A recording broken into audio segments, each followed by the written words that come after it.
Have you heard them too? That's what Paul asked me when I told him about my nightly walks.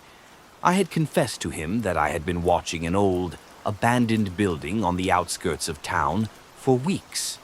All the windows are boarded up. No one lives there. And yet, every night, voices can be heard from the 7th floor. Paul looked at me for a long time before saying, "There is no 7th floor. The building only has 6. I laughed nervously, trying to ignore the chill that ran down my spine. And yet, I decided to go there. Maybe I wanted to prove him wrong. Maybe I just wanted to know why that building drew me in so much. The night was cold, the wind smelled of rain. I stood in front of the black monolith and felt as if it were staring back at me. No lights, no movement, and yet, I could swear I saw a faint flicker of light on the top floor. The door was unlocked. I stepped inside. It smelled of dust and metal. Every step I took echoed through the hallway, as if the building were greeting me. I kept going, deeper into the stairwell. The steps creaked. Flakes of paint fell from the walls. I couldn't stop looking up. There was nothing there. And yet I felt something waiting for me. On the 2nd floor, the air felt heavier.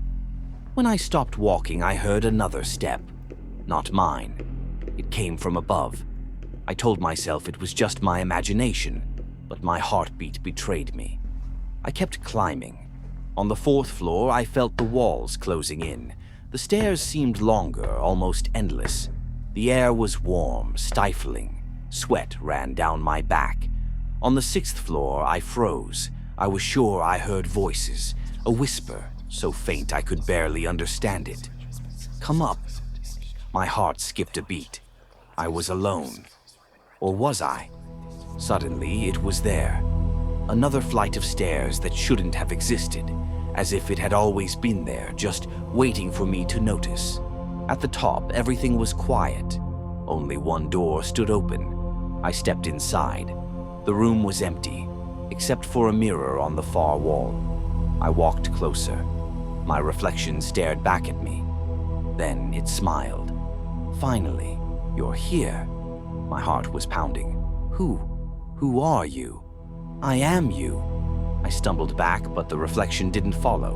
It stayed right where it was. Then it slowly raised its hand and pointed behind me. I turned. Nothing. Only emptiness. When I looked back at the mirror, it was no longer empty. It didn't just show me. It showed hundreds of versions of me. One was crying. One was screaming. One was crouched in the corner. All of them speaking at once, whispering, laughing, screaming. "What is this place?" I asked. "Where am I?" "You've been here for a long time," the reflection said. "You never came to this house. You never climbed a single stair.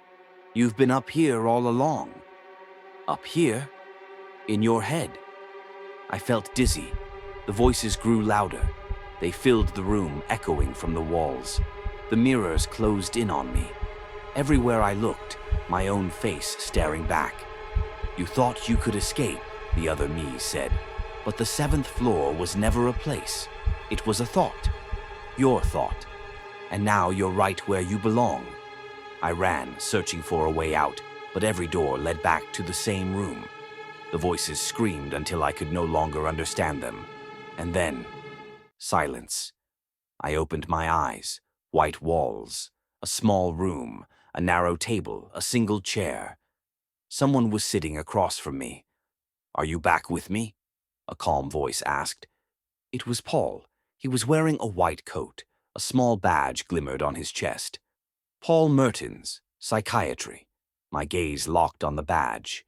Paul smiled gently, almost relieved. "You're back in the here and now," he said softly. "How do you feel?" I wanted to answer, but I couldn't, because deep in my head I heard the voices again, faint but present, and somewhere, far away, I saw a stairwell. The 7th floor was waiting for me.